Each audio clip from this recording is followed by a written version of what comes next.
Inigsiklag sa adlaw sa sayo sa kabuntagong. Masud kong taang katahong aning kalibutan.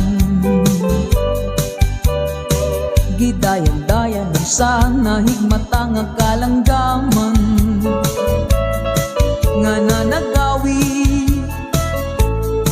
ning kabukira ug magpatulong sa pagsalup sa kahapunon